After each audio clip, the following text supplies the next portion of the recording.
students, very good morning. So in previous class you studied about the dihybrid cross, okay, so and also law of independent assortment. See, dihybrid cross, you know that the cross that is made between two parents differing in two pairs of contrasting characters, or a cross that is made to study the inheritance of two pairs of genes, okay. See, after dihybrid cross there is John Mendel who proposes law of independent assortment. So law of independent assortment that states that when factors present in pair, they assorted independently during the formation of gametes. So assorted independently means they distributes independently during the formation of gametes. So when the F1 hybrid consists of the genes like that, like capital R, small r and capital Y, small y, okay, small r and capital Y, small y. So you know that this is a heterozygous round yellow plant, okay. So you see the factors capital R, small r and capital Y, small y, all of them they are the factors. The factors they assorted independently or distributed independently so that four types of gametes are produced. It means the four different categories or four different groups of gametes are produced with the different combinations of genes, like capital R, capital Y, this is one combination of gamete, and capital R, small y, this another combination of gamete. Small r and capital Y, this is one, and small r and small y, this is one. Okay, this is due to the distribution of factors independently during gametogenesis or during gamete formation. Okay, so look at here, capital R and capital Y, small r and small y, these two are the parental combinations. It means the original one. So where parent is having capital R, capital Y, and small r and small y and small y. So these two are the parents, you know. So capital R and small y, this is a parental combination. So whereas small r and small y, this is also the parental combination. So this is a dominant one and this one is the recessive one. So whereas these two are the new combinations. Okay, so it means that the gametes, the factors they get assorted independently or distribute independently into gametes. Okay, so that is during gametogenesis. So that is the law of independent assortment. Okay, so 5 marks question is asked on this. So state law of independent assortment and write the schematic representation of dihybrid cross, or only explain dihybrid cross, that is also for 5 marks. Okay, so this is about the dihybrid cross. Okay, and in this class we are going to study about the concept of gene interactions and chromosomal theory of inheritance. So that is one of the most important one as far as your examination is concerned. Okay, so the next thing is gene interactions. See, this is a kind of deviation from Mendelism. What is actually the classical Mendelism is. So where these are the deviations from Mendelism. So like multiple alleles or polygenic interactions or cumulative interactions. So like that. Okay. So in that first one is allelic interactions. Allelic interactions. Okay. See, allelic interactions, you know what are alleles? They are nothing but the alternative forms of a single gene. They are called as alleles. So here the genes are alleles that are interacting together and producing a trait. Okay, so it is not the classical like law of dominance or law of independent assortment or law of segregation. Slightly a deviation from the Mendelism. So that we have studied like incomplete dominance. So where you might have seen the resulting trait is a mixture between the dominant and the recessive. So where both of them they have interacted together. Okay, so allelic interaction is nothing but it is the interactions between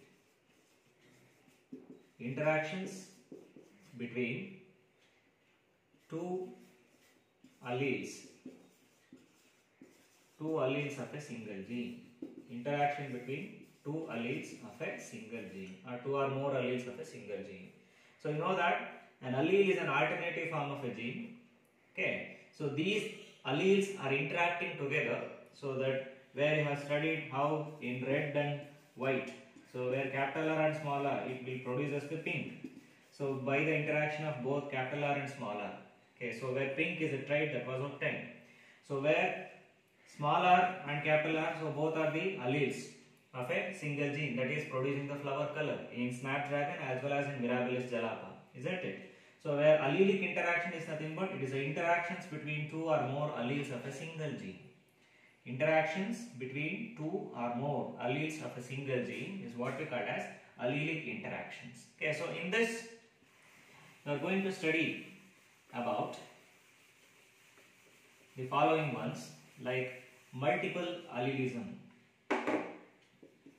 Multiple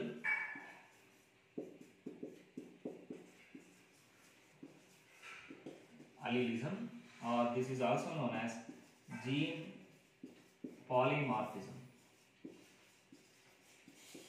Multiple allelism or gene polymorphism. Okay, see, this multiple allelism or gene polymorphism is nothing but the phenomenon of expression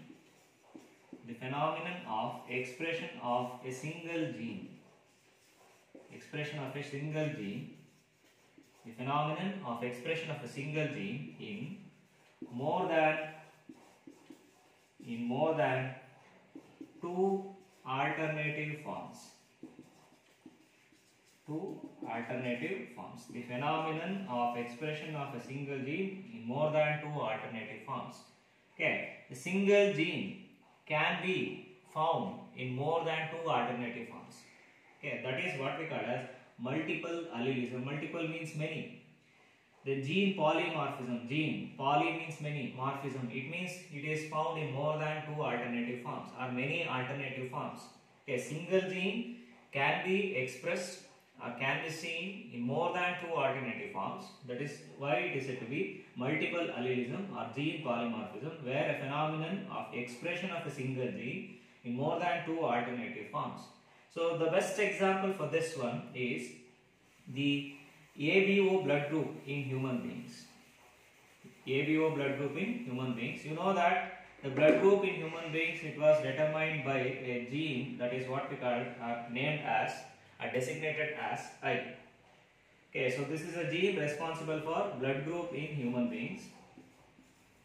For blood grouping in human beings, you know that there are three categories or types of blood groups, that is A, B and O in different combinations. Okay, this is the gene responsible for regulating the blood group in human beings, that is designated as I. And this gene I, this is a gene I found in alternative forms like IA, IB, and this one is the small I, that is a recessive one. See, you can observe here three alternative forms. This is the gene and these are the alleles. Okay, I is the gene here and these are the alleles like A, B and small I. These three are the alleles. So where this gene, now you are able to identify that. So this found in more than two alternative forms. Okay, so that's why this is the best example for multiple allelism or gene polymorphism. So you know that it is found in different combinations. Suppose IA and IA, if it is found in homozygous condition, then the blood group will be A. Or if it is found in the heterozygous condition like IA and small I, then also the blood group will be A. So whereas similar for the B also, if it is found in homozygous condition IB and IB, the blood group will be B. If it is found in heterozygous condition also IB and small I, the blood, then also the blood group will be B. So then you have studied in codominance where both the alleles IA and IB, if they are found in this combination, if the alleles are this combination, then the blood group of the child or the offspring will be AB. Okay. So because these two are codominant to each other, so no one is a, but you see here when IA present with a small I, then the blood group only that will be A. There is no mixture here. Okay, like not AO. Okay. So but when it is present with B, both are expressing equally. Hence they were together, they were said to be the alleles IA and IB, they are codominant to each other, they are expressing equally themselves. But when IA or IB, when it is present with the small I, with the recessive gene, so then only the dominant will expresses. But here both are dominant to each other, both are expressing equally, that's why it is said to be codominance, that is blood group AB. Okay. Similarly for blood group O, it will be small I and small I. This will be the blood group O, gene combination for blood group O. Okay. So where the gene for the blood group in human beings that is found in three alternative forms, that is IA, IB and I, small I. Okay, so this is an example for multiple allelism. That is nothing but phenomenon of expression of a single gene in more than two alternative forms is called as multiple allelism. Okay, and the next one is pleiotropy.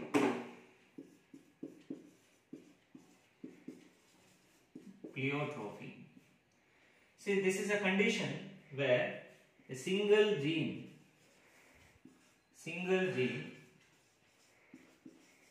regulates multiple traits. Single gene regulates multiple traits. Means ಒಂದೇ gene many traits ಅನ್ನು regulate ಮಾಡುತ್ತೆ. ಒಂದೇ gene many characters ಅನ್ನು regulate ಮಾಡುತ್ತೆ. So trait is nothing but different forms of a character. So I said in the earlier class. Okay. Single gene, one gene regulates multiple, means many traits. Okay, many characters it will regulate. Or many number of characters regulated by a single gene. That is what we call as pleiotropy. So the best example for this, it can be taken from Drosophila. This is commonly known as fruit fly. Okay, an insect. Drosophila. So where in Drosophila the gene which regulates vestigial wing, vestigial wing means vestigial wing, the small wing. Okay, the gene that regulates vestigial wing, the recessive gene VG, vestigial wing in Drosophila, it also regulates or it also have the effects on the traits like the formation of balancers. Balancers means small wing-like structures. Formation of balancers. Balancers means small wing-like structures. Okay, and also the number of eggs it produces. It means how many eggs it produces. It also regulates the number of eggs it produces. And also the structures like spermathecae. Okay. So these are the characters which were regulated by the gene, that is VG, that is the gene for vestigial wing. It means the single gene that regulates multiple traits. Like the gene for vestigial wing in Drosophila, it also regulates the traits like the formation of balancers, the small wing-like structures, the eggs, the number of layers, okay, then the structures of spermathecae. So hence single gene that regulates more than two traits or multiple traits. That is why that is known as pleiotropy. Pleo means many. Okay, and the next thing is multiple genes or cumulative genes or polygenes. In gene interactions, the next thing is multiple genes or cumulative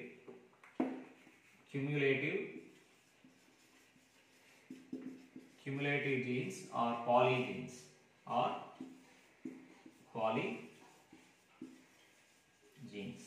Okay, multiple genes or cumulative genes or polygenes means many genes. You do not confuse with multiple allelism or gene polymorphism. Okay, it is different here. Multiple genes or cumulative genes or polygenes. So it is nothing but the condition where a single trait regulated or controlled by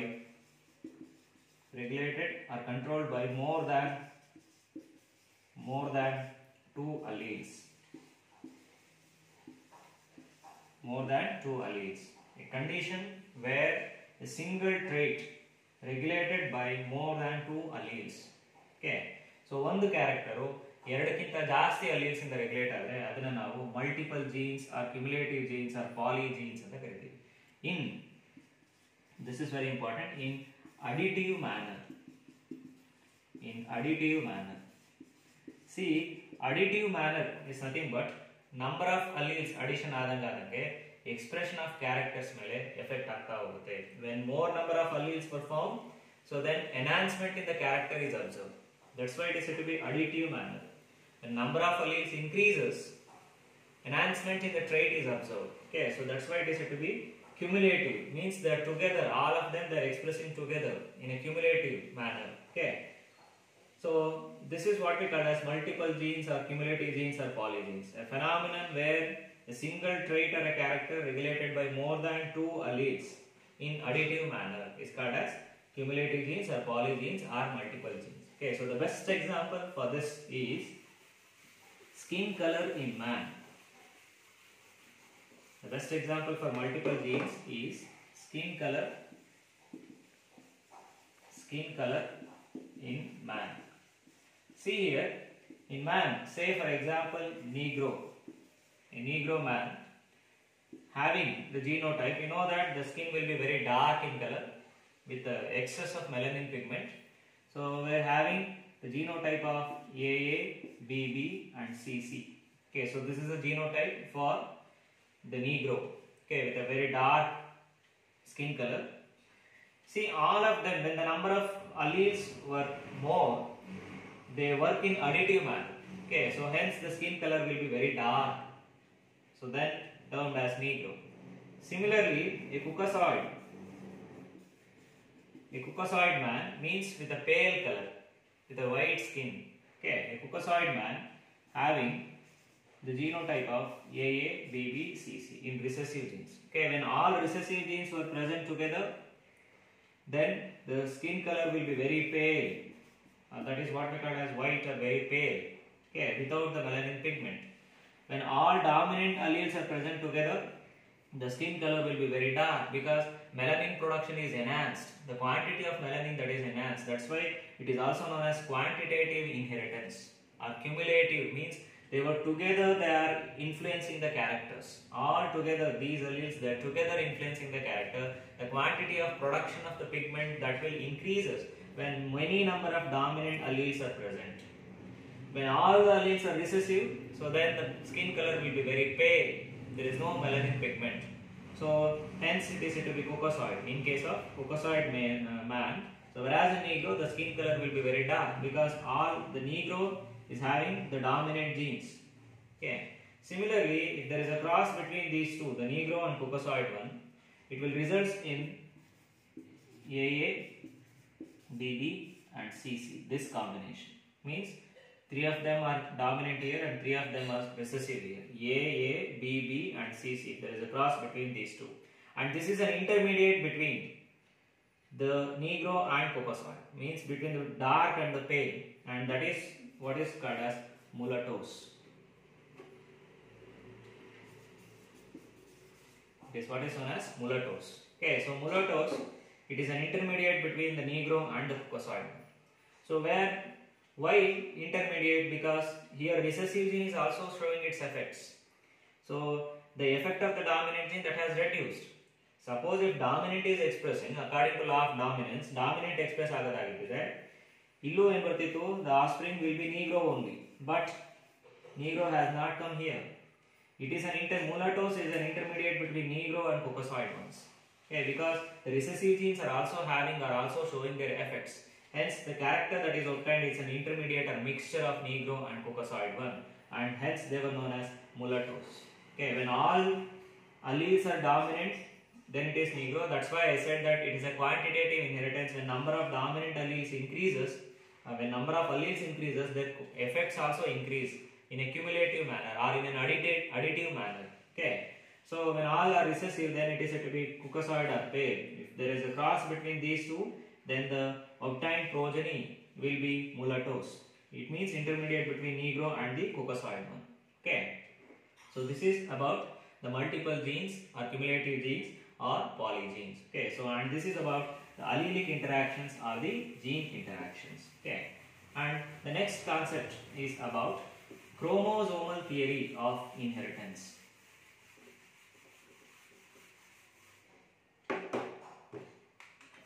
So this is very important one and it will last for 3 months in the examination. Chromosomal theory of inheritance. Chromosomal theory of inheritance. Okay. So you know what are chromosomes? So they are nothing but In genetics, they were known as vehicles of heredity. Okay. So, and they were the colored bodies which were found in the darkly stained structures found in the nucleus of eukaryotic cells. See, when Mendel conducted his hybridization work and proposes the laws on hybridization work on the pea plant, he doesn't have the ideas or concept about the chromosomes and their pattern of inheritance and all. He named for inheriting units as factors. He named genes as factors, and he also doesn't have the concept of the genes, and genes were located on the chromosomes and chromosomes were segregating actually. He doesn't know all those things. He identified and he named those units which are responsible for the expression of characters, which are responsible for segregation or separation or independent assortment. For all those things, he coined the name factors. But later on, in 1902, the two geneticists named as Sutan and Boveri from USA and Germany, okay, Sutan and Boveri, these are the two geneticists. They studied the behavior of chromosomes during mitosis and meiosis. They observed the movement of chromosomes in meiosis and mitosis. So, and they later on they proposed the theory that is what we call as chromosomal theory of inheritance. Okay, that was proposed by Sutan and Boveri. So, while studying the movement of the chromosomes during meiosis and the mitosis. Okay, so according to this theory, genes located on chromosomes. Okay, genes chromosome mein likhte, they were located on chromosome. They observed, they said one thing. An organism may having thousands of traits. Andre one organism alli ಸಾವಿರಾರು characters irbodu, ಸಾವಿರಾರು traits irbodu. Adre it do not possess that much number of chromosomes. Andre if say as an organism is having 1000 characters, it doesn't mean that it possesses 1000 chromosomes. It means one chromosome, one character antalla. A chromosome may have many number of genes on it. Okay, it may be 100 or 500 or it may be 1000 number of genes on it. Okay, it means how many number of characters were there, that much number of chromosomes. It is not. Okay, not like that. So that is they identify. An organism may have thousands of traits but not thousands of chromosomes. Okay, so why that will be the main reason? Because genes were located on the chromosomes. A chromosome can accommodate many number of genes. It may be 100 or it may be 10 or it may be thousands. Okay, like that. Hence genes were located on the chromosomes. Okay, so then chromosomes actually segregate. Chromosomes actually segregate or assorted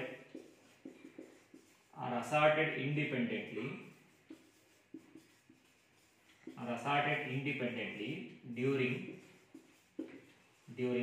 gametogenesis.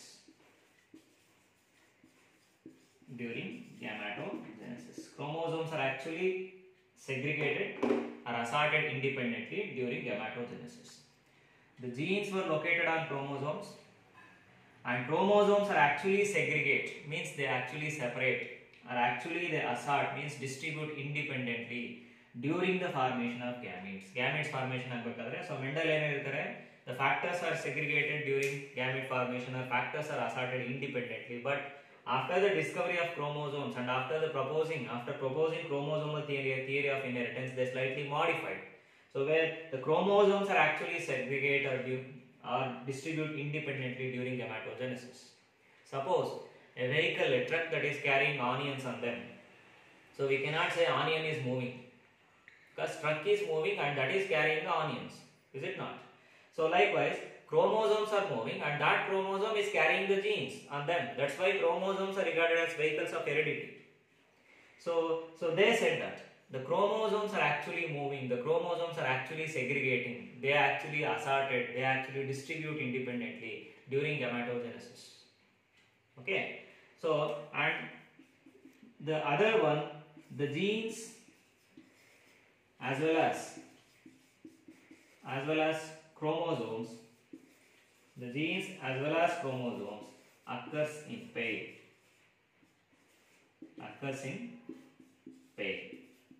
The genes as well as chromosomes, they occurs in pair. It means the homologous chromosomes. Okay, so they occurs in pair. So the genes are also occurs in pair and chromosomes also occurs in pair. Okay, so these are the postulates of chromosomal theory of inheritance. So I said that an organism, it may have thousands of traits but not thousands of chromosomes, because genes were located on the chromosomes at specific loci. You know that loci is nothing but the position of gene on a chromosome. Then chromosomes are actually segregated, or they actually moves during the formation of gametes or during gametogenesis. And the genes as well as the chromosomes, they occurs in pair. They are always in a pair because both the parents, they inherit one chromosome. Okay, and gametes are carry the half the number of chromosomes. Okay, during gametogenesis there is a meiosis, and hence gametes will carry half the number of chromosomes. So that is also another postulate. Okay, so during meiosis the number of chromosomes reduced. During meiosis, number of chromosomes reduced. You know that meiosis is a reductional cell division. Chromosomes reduced, okay, into half. During meiosis, the number of chromosomes reduced into half in each gamete, pratigametally, in each gamete. It means each gamete that carry half the number of chromosomes because of meiosis. During meiosis, the number of chromosomes, okay, so during meiosis, the number of chromosomes reduced because meiosis is a reductional cell division. So then half the number of chromosomes will be transferred to each gamete. It means haploid set is produced. And again, re-establishment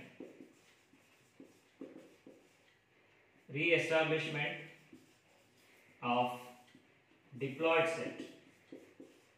Re-establishment of diploid set is achieved during fertilization. See, I said chromosomes were present in pair in diploid organisms. Okay, because maternal and paternal chromosomes, the homologous chromosomes, they were found in pair in diploid organisms. During the formation of gametes, their number reduced. Suppose if human beings, we are having 46 chromosomes, so the number of chromosomes in each gamete, that is reduced to 23 in both males as well as in females. Okay, that is because meiosis is a reductional cell division. Only half the number of chromosomes were transferred to gametes. It means gametes are carrying half the number of chromosomes, and their number, it means the diploid set is re-established again. That is when after fertilization. Once fertilization takes place, because when male and female gametes are come together, their chromosomes also come together. 23 and 23 chromosomes, both from the sperm and the ovum together, that will form the 46 number of chromosomes. It means reunion of chromosomes were observed in fertilization.